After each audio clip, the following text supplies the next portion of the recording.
Assalamu alaikum wa rahmatullahi wa barakatuh. Welcome to another episode of Permissible Paths, where we talk about permissible paths in entrepreneurship.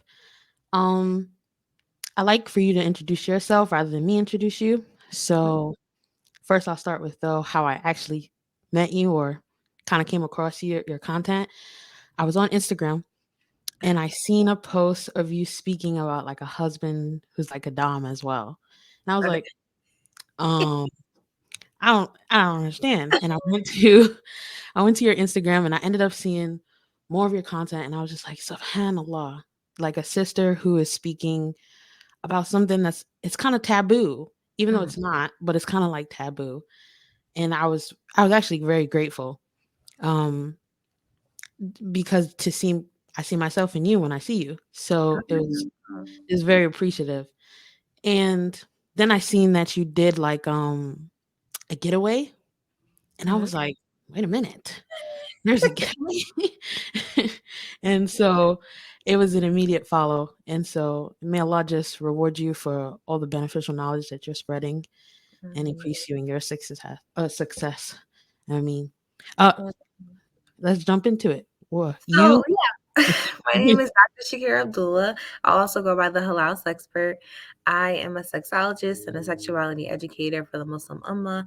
I am also a family nurse practitioner with a doctor of nursing practice degree, and I have a master's degree in human sexuality. So when I started doing this work, it was really about really educating Muslims about their bodies in a way pleasing to Allah. Hmm, alhamdulillah, alhamdulillah. How how did you transfer into like sexology and go in that direction?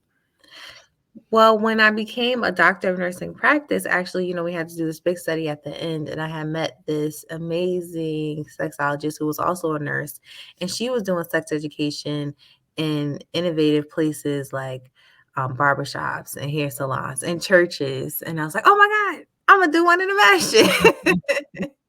I can imagine that at first that might have thrown some people off in the very Yes, beginning. yes. Yeah. It did. So, but she helped me. I took one of her curriculums and I did it in a masjid. So that's what really kicked off my whole halal expert career. Okay. And when it kind of hit you that, oh my gosh, I should bring this back to the Muslim community, where did you see it going or where did you want it to go in the beginning? Well, initially, like my first study was all about abstinence. I felt like sex education for Muslims can only be about abstinence and saving ourselves for marriage, and that's it. Like just focus on that, and that's sex education. That's all we got.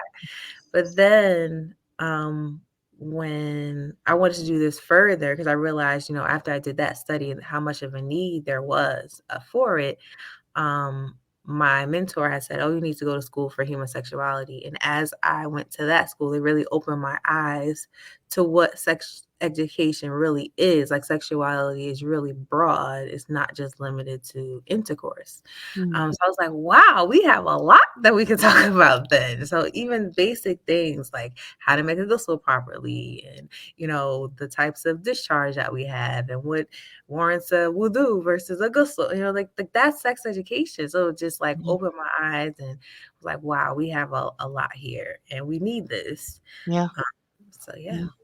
Did you end up like after or maybe even before you ended up going more into studying? Did you end up ever studying with like any imams or bringing them on board so that this way you can like get more into the Islamic part of it? Absolutely. From the very beginning, when I did my first study, even with when I was just talking about abstinence, I had Imam Shadi Muhammad look over my stuff. And, he Mm, actually was my way into the masjid. Because, the imams at the masjid were like, who are you? What are you talking about? Like, what are you trying to do? So he said, nah, she's legit. I looked over this. This is all in accordance to Quran and Sunnah. I approve this. So I said, okay. So he was, imams have actually been, very instrumental in getting me into, religious spaces outside of just my personal masjid into other masjids and being say, like, yes, she is doing everything in accordance to Quran and Sunnah. Imams alhamdulillah. have been, that way in. Alhamdulillah. Alhamdulillah. So let's take it back, right? before you decided to pursue this path, what were you doing and what kind of made you say, you know what, I'm going to go into nursing and getting my doctorate? Mm-hmm. Um, I remember just being in high school and being like, "Oh, I love people and I just want to help people. I think I want to be a doctor." And then my my guidance counselor at the time was like, "Oh no, you should be a nurse. Like you're." Mm, And now I look back at it like, she was, she a was white hating. lady. She was mad. And I've always had that, just looking back at my life and just seeing when I told people, "Oh, I want to do this," and then they would say, you should be a tech. Even when I wanted to be a nurse, it was like, "Oh, you can start off as a tech and then maybe one day become an LPN, and that's it. No, Like that's good enough." It's like, no, it's not. So can't just tell people everything. yes. Yeah, yeah. So after figuring out, okay, I'm gonna go through nursing. Mhm. Did you work through college? So yeah, so what happened was, so I was born and raised Muslim, and my parents made sure that Quran and learning about Islam was everything. They put me in Quran classes, Arabic classes. They sent me to Egypt over the summer to really just grasp the religion. But they still never talked to me really about like relationships and these urges that I was having as a young girl. So long story short, 2 months after my high school graduation, I found out I was pregnant. Mm, So so my parents, and I have Black Muslim parents, so they were really hurt and really surprised, like, what, how did this even happen? Like, we put a lot into you, the oldest child, we put, and everything. But they said, they still supported me and helped me get through school and everything. So that kind of put a damper in my plans. I still became a registered nurse. I just went to like a community college first. They helped okay. me raise my son. And but right after that, I still, after that, I was able to be, more supportive for myself, and I was working. And then I was able to get my doctorate degree while working and still having the support of my family. And then I did my study with sex education in the mosque. And that was kicked off my like halal expert path. Okay. Now you're married. So Yeah. do you work with your husband or does he like do his own thing and then sometimes helps you? Because I see him in the content and I believe I've seen him also in your nonprofit organization. Yes. So when I first married him, it was right after I finished that study. And that's when I was like, okay, well, I want to start a nonprofit to continue educating Muslim youth about sex education. So he was there when I started the Love Beyond Love, which is my nonprofit organization. So yes, he helps me with that primarily. And then the Halal Sexpert came about a few years after that because a lot of my friends were like, "Okay, you're educating youth, but what about us? Like like we need sex education too." Nobody ever talked to us growing up about sex in our Muslim households either. We need it too. Yeah. So I started with, parents and also so parents and then Muslim couples and Muslim singles, um, between those different audiences. And he helps me primarily with some of the marriage content. And also sometimes we'll do speaking engagements together where I can Okay. speak to the women and he can speak to the men if they have like a separate type of workshop type of platform. So yeah, Okay. it really depends. But he is, yes, definitely a great supporter. Yes. Alhamdulillah. Did he jump right on board when you told him like this is what I want to do? This is what I'm going for? Was he like, He yeah, or was was he like,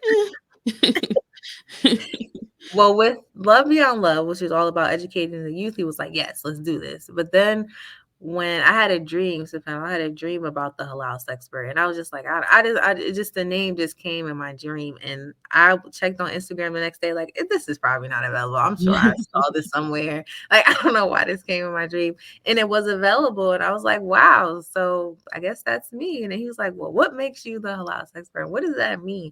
Like, it was just so it took a time for the halal expert to kind of grow on him more than, just talking to youth about it. Okay, okay. Now with the nonprofit organization, obviously I'm gonna assume it's nonprofit, so you're not getting paid for any of that.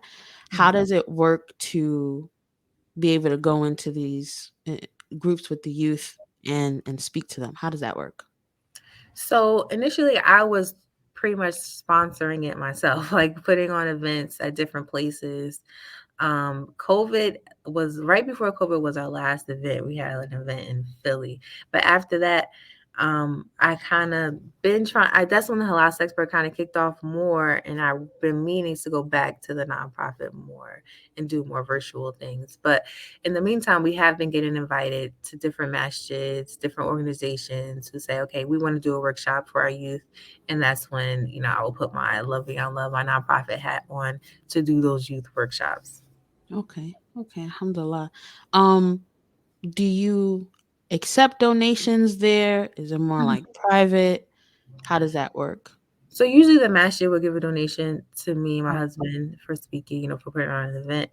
We'll have like a speaker's free fee just to keep it going. I think Um, I've seen you guys do like activities for the kids though, right? yeah, so their workshops are not, well, none of my workshops are really like lecture based. They're always really interactive. So Mhm. especially for the youth, they're really interactive. In regards to like playing games and like moving across the room and really hearing what they think. Um, Mhm. Me and my husband are mainly like the facilitators, but they have a lot of the knowledge in their head. It's just about channeling that Yeah. properly. Yeah. Okay. Okay. And I'm going to assume that like you've heard a lot of positive feedback from them. Mhm.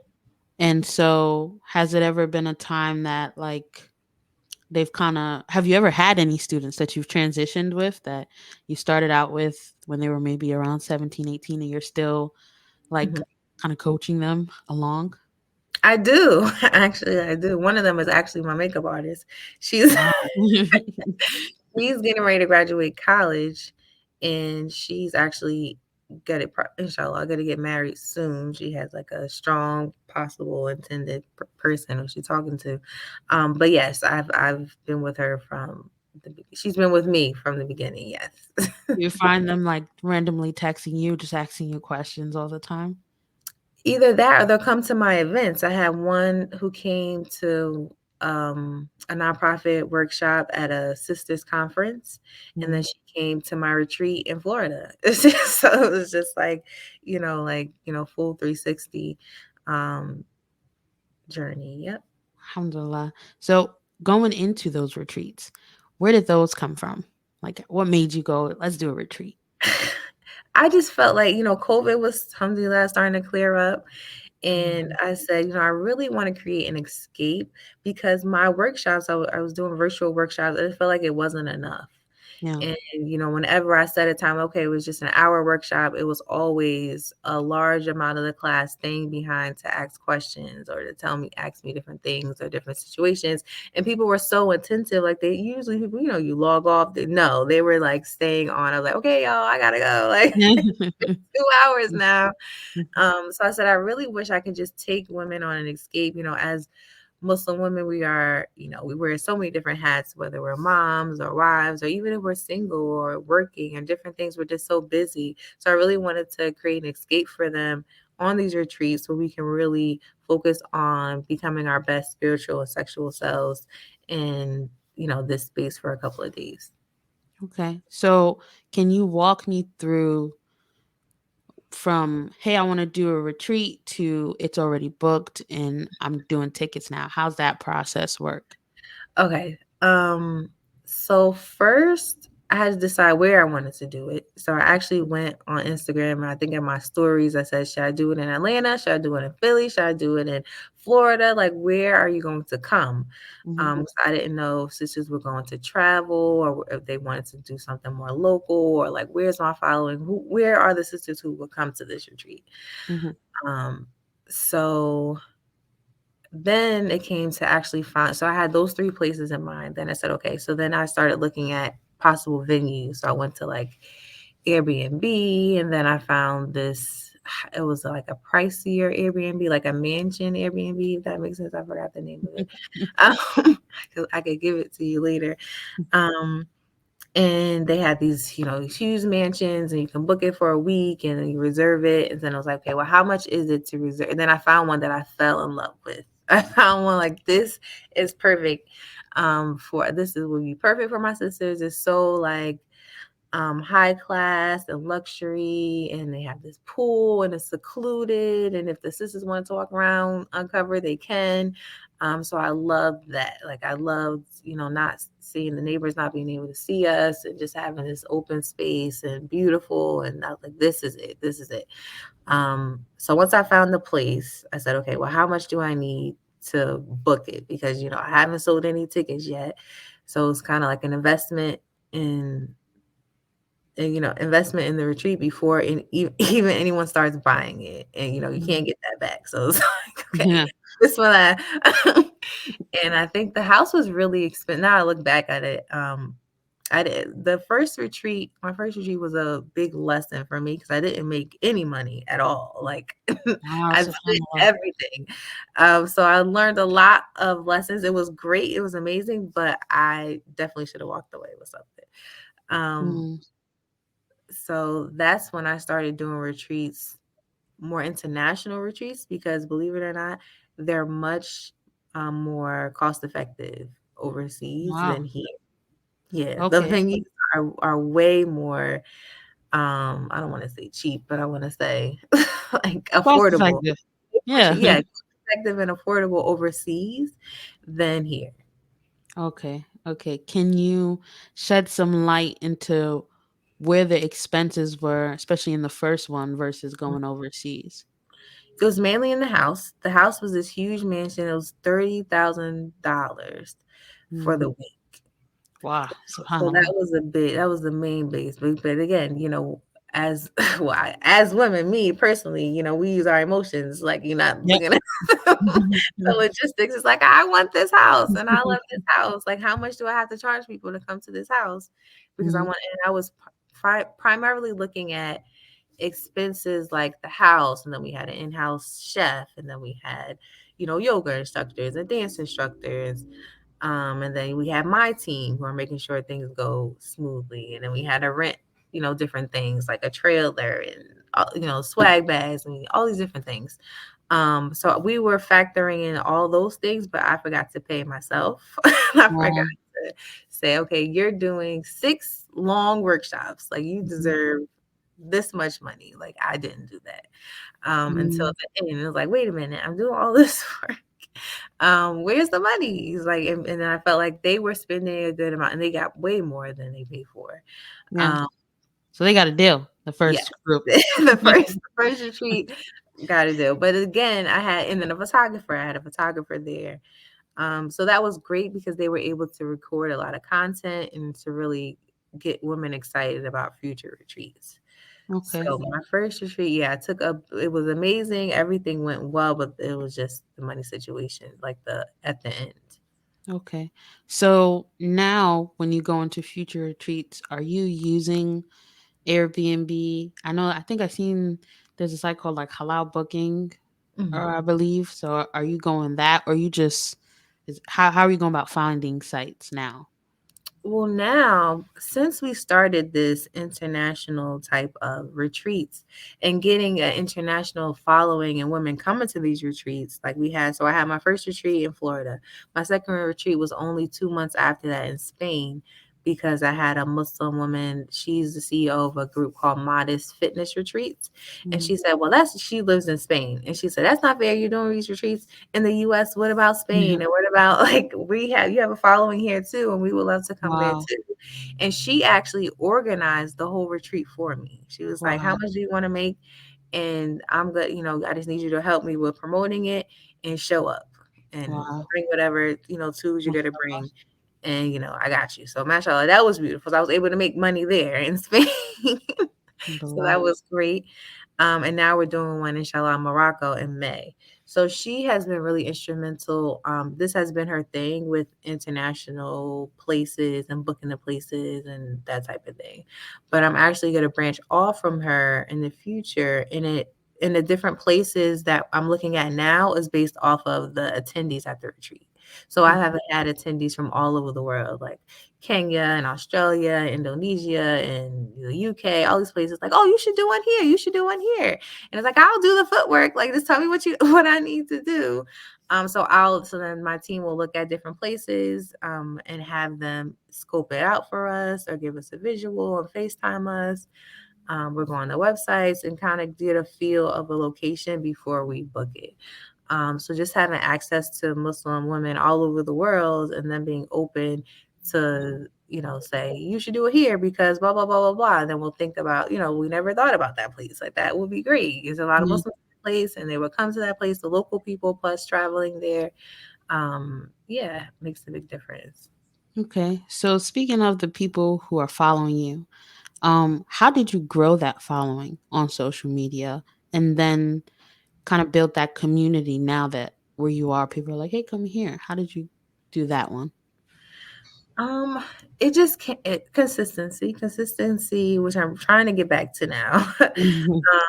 It's been a crazy after my Spain retreat, it got really busy with my other jobs, and I had to take a step back from the halal expert as much. But I'm just like getting back into the swing of things. But it started off just being consistent. I had an assistant at the time who was really great with helping me just stay consistent. Like every Thursday, we would do like an hour and a half meeting, and it's like, okay, well, what are we talking about this week? What's the focus of this week? And we started this thing called the Word of the Week. And it's like, well, what are we? So the word of the week pretty much set the topic for the week's content, and then it's like, and then repetition. And okay, Monday is Man Crush Monday, so we're talking about husbands, or we're talking to husbands, or we're talking something about men on Mondays. And then Tuesdays is Talk to Me Tuesday, where I give a fun fact about something with the topic. And then Wednesdays is Women Crush Wednesdays, so I'm talking to the women, I'm giving them a tip or whatever, and I kind of follow that throughout the week. And that helps me come up with content, like what do I want to talk about, how do I want to talk about it? So it's like, okay, well, one of the reels or videos, I'm just talking and I'm just giving them, a tip. And then this one, I want to do something funny, and because that also education, I edutain, like I educate and I Yep. entertain at the same time. So I try to do that with just different sounds, hearing different sounds of different reels, either on Instagram or on TikTok. And, based on a topic, I'll get an idea about the topic and something to bring in the audience. And just start doing that every week will help me get repetition, to get people excited about it. You're posting consistently. They can rely on me that I'm going to post, and that really helps grow the following. And then it's share stuff. People, share with their friends or posting on their stories, and then you really get more eyes on you and you gain more followers. Alhamdulillah. I appreciate you going through like the actual method of your content creation. Mm-hmm. Inshallah, that'll be beneficial for some people who are trying to actually end up growing their following. You talked about your team helping you in terms of with your retreats. What kind of roles did you have to hire on or bring on in order to be successful in the halal expert? Great. So at one time, I had one assistant, and I kind of put everything on her, and I realized that don't do that. Don't do that. It's like, I need this, this, this, and this. And it was like, well, I can't do all of that. And then especially when I got more familiar with Instagram and I realized what my followers liked and what they didn't like, my need for her actually started to diminish, because she was first doing a lot of like graphic posts for me, and people more like the reels, the videos are really important. So they need to see my face in some type of way. So it's like, I'm doing all the work. So so then I just decided, I need email. So I started to grow my email list to get people off of Instagram, especially with the Instagram algorithm and everything. Everything you post may not get seen by all your followers. So a way that you can kind of help guarantee that they're going to see something important that you want to sell or something important that you want to say is through your email list, because that's your algorithm, right? You're sending out that information. So I recently actually one of my followers had DM'd me, and I rarely am able to go into my DMs, but at that time I was really good about it. And she just said, I write emails, and I would let me show you what I can do for a week, and if you like me, you can hire me. And she was amazing. Like she was a Nice, huge fan of mine. So I don't know if she like studied me, but her emails sound like me. nice, nice. And then her emails were so like captivating. I was like, I really read this whole email. Usually you get an email, you're like, but they're like from the You subject close line it. to the end, it was like, wow. And even my friends were like, that email you sent this one, I read the whole thing. And I was like, Alhamdulillah. she's amazing. So she's one of like the main members on my team now with, so I started doing like freebies and checklists on Instagram. And I was watching one social media, I guess, brand where I forgot his name, but he was really about, helping us entrepreneurs really sell ourselves on Instagram. And they say, you got to stop selling on Instagram. People don't want to go on Instagram and be buying stuff like constantly just, and that was my main from the beginning. In the first retreat, alhamdulillah, I worked, but I was selling primarily on Instagram instead of using my email list. Um, Yeah, so now I kind of switched it where I'm educating you on Instagram, and I have some things where I want you to look at this or look at this new product or something like that. But primarily the call to action is give me your email. yeah, yeah. Like, get this free thing because you love me so much. So you want to get this free thing from me so that you can join my email list so that I can send you, you can be a part of my personal algorithm. Okay, so essentially you have about two people: one, your assistant, and then two, your email marketing. And then I have with the retreats with the sister, I still work with the sister, and she has a team too, and we work together with like the retreat planning and stuff like Okay, and I see you have a shop, right? that. Um, where did that like branch off? When did you say, okay, I need a shop to start selling actual products? Like my website. Yeah. My website is actually going to update as we speak. It'll be ready, inshallah, in March. I really don't like my website, but my website, I got it through Shopify, and Mm-hmm. Shopify was great. It's a great first place, because it was my platform to be able to sell my virtual workshops, and then primarily, yes, my virtual products through Shopify, and the Shopify branched off into like my actual website. Mm-hmm. Um, but now I found this person I hired is recreating my website to be, on a level where I want it to be. Okay. So that will inshallah be in March. Are But most of your products like digital focused? yes. Okay. So it's like more ebooks, courses type. Yes. Some more Okay. education, yes. Have you tried any other platforms, or you've just you found Shopify, you stuck with Shopify? Yeah, I stuck with Shopify, but then the feel of it, well, because Shopify is really for like products, like physical Mm-hmm. products. That's what they really design it for. Mm-hmm. Um, So I just wanted it to look and feel more like luxurious and more inviting and and have everything there. So in addition to my products, I do counseling sessions, and it was just kind of confusing on the website, like it wasn't enough. It wasn't easily to navigate. So I Mm-hmm. wanted a full website where I can, my consumers can easily navigate through the website. And, if you want to come to the retreat, or you want a counseling session, or you want a master class, or you want a mini course, all of that is there. Well, you want to learn about me and what do I do, or you want to get in contact with me, all of that is there. Shopify just really limits it to kind of buy these products that I have, and that's it. So you're coming out of Shopify now. You're just building a straight website. Hmm. Yes. Okay, I understand. I understand. Um, because I know that they have Kajabi, which is very digital focused as well, Hmm. and it can do all the things that you want, especially like the email marketing all in one. Um, but besides that, in terms of my head is going blank. um, do you like still do clinical work, or you just how does it work in terms of you balancing everything? Yes, I recently had like a whole epiphany moment. So at one time, I was I was a full-time nursing professor.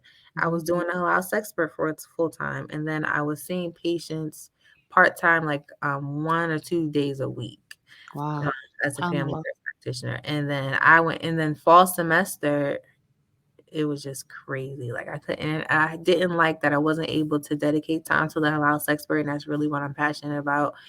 After the Spain retreat, it was just like, oh, the last expert is like gone. Like there's like Mm. totally on the back burner. And I wasn't happy. And I was just like, why am I putting all this energy and time into my professor role, which I loved my students. I love teaching. So that was there. But just nursing to me, I was like, I feel like I've climbed the ladder of nursing. I've done everything I can do, and I'm done. So so I decided to resign from my nursing professor role. So I left that completely as of last semester. And now I'm just doing the halal expert, and then I see patients 4 times a week, 4 days a Okay. week.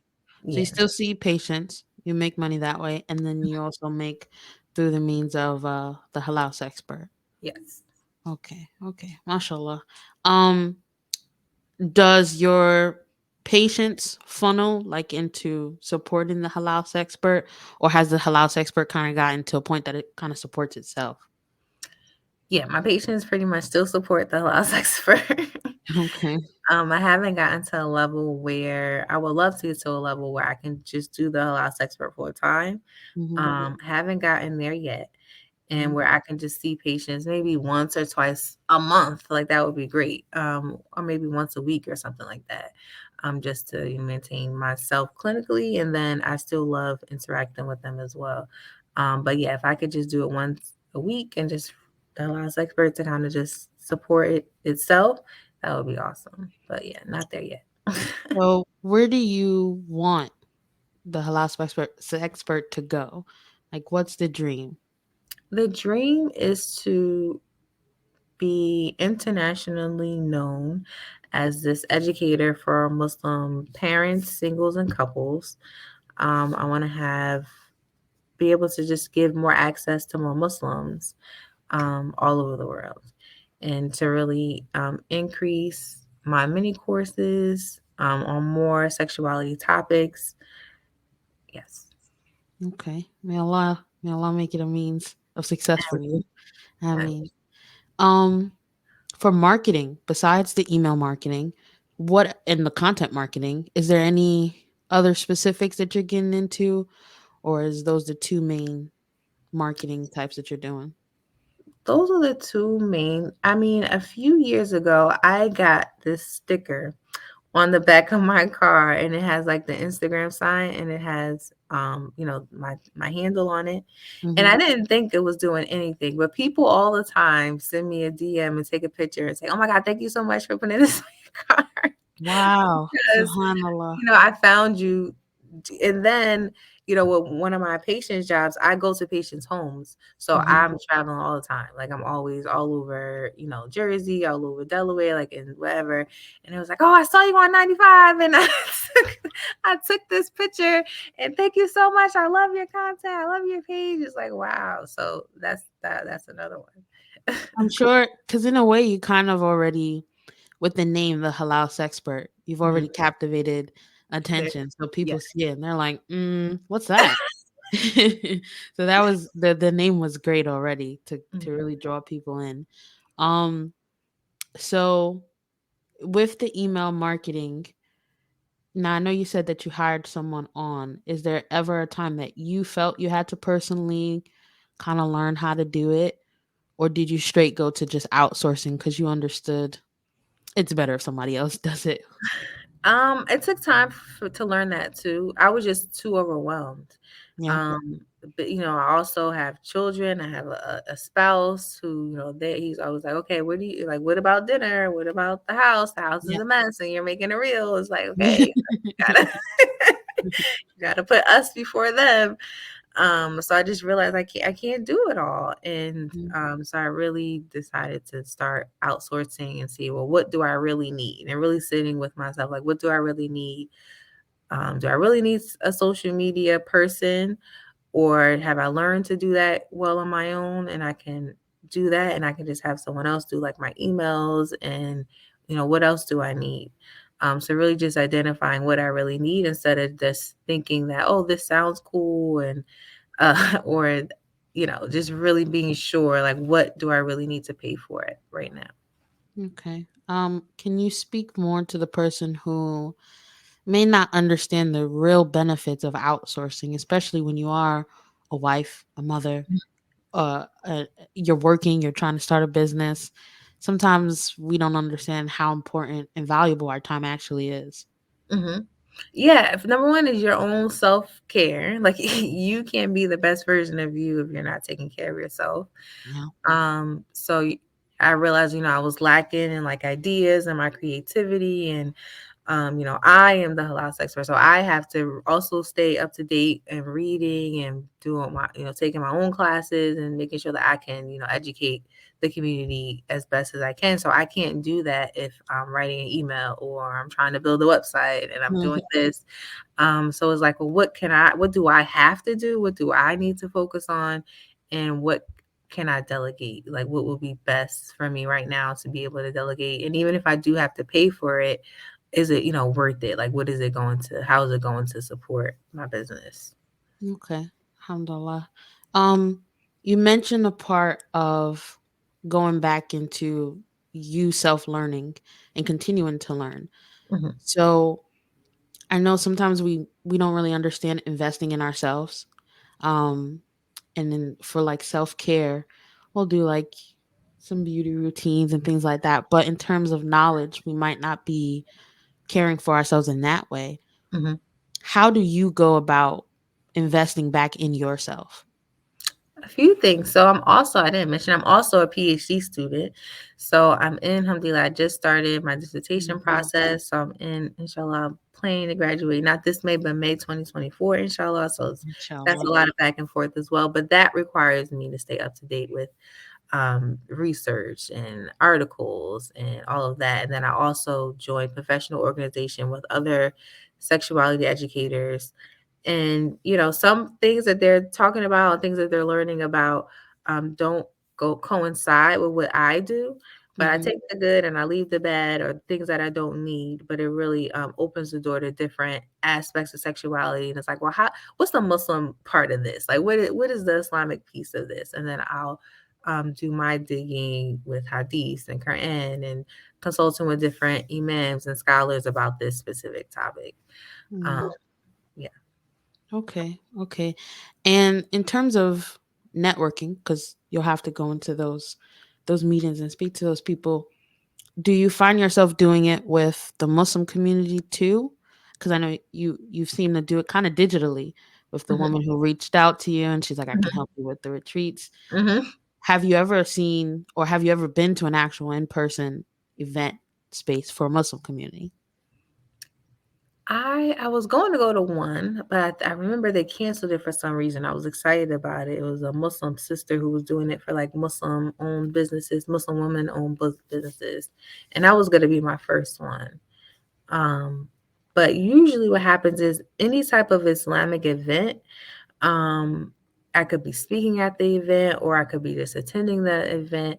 I'll talk to different people, meet different people, whether they are like organization organizers or school organizers, and like, well, how can we work together?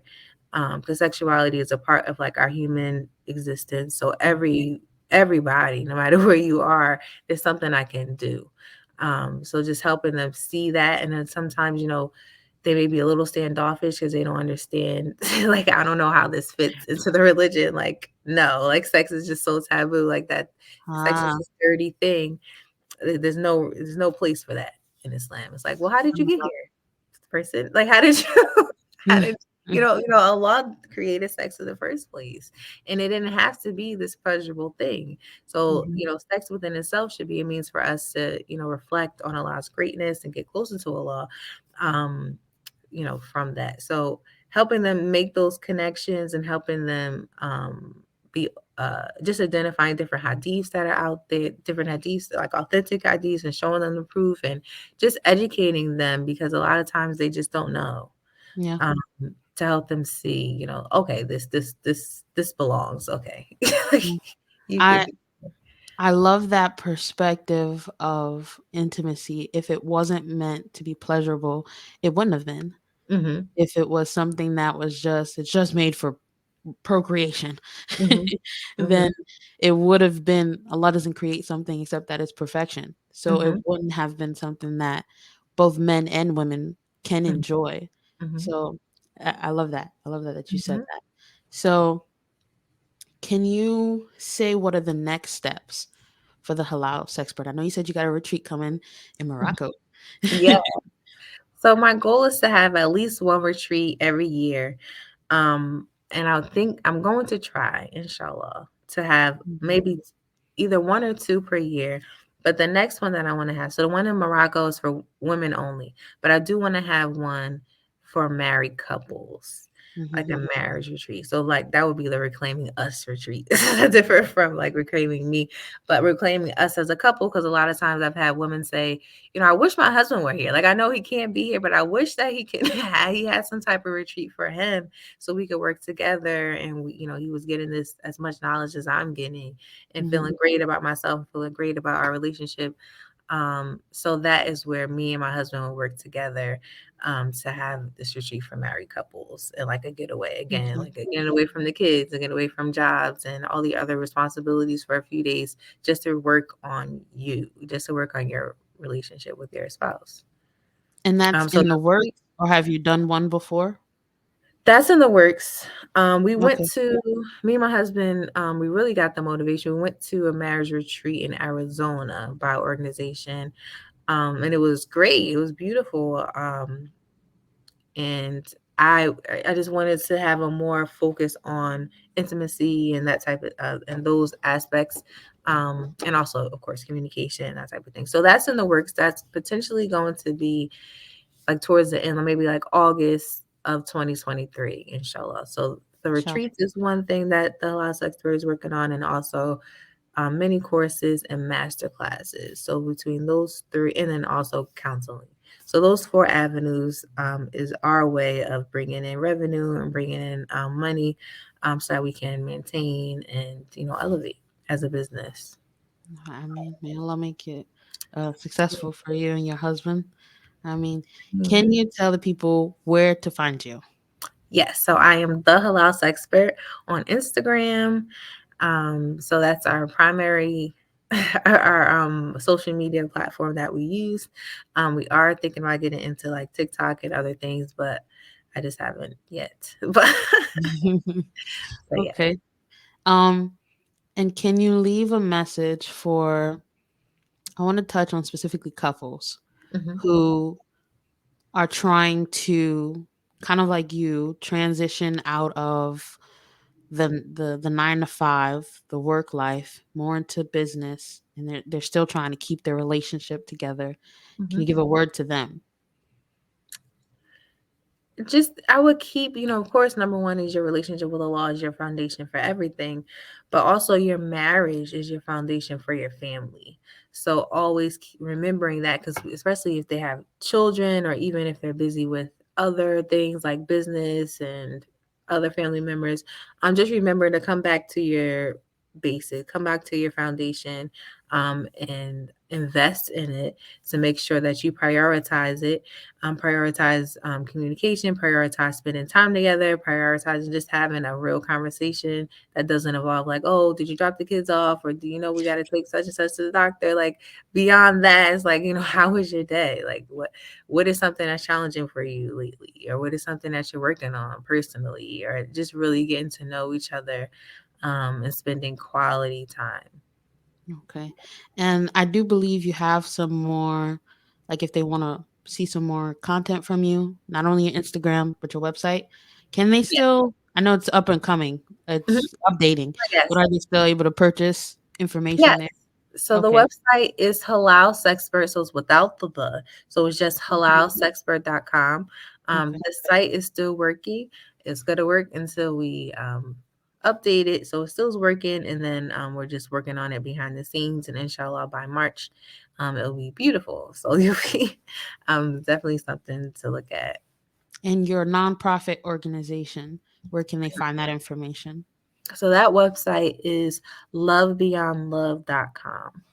Okay. Jazakallah khair for coming on. Thank you very, very much.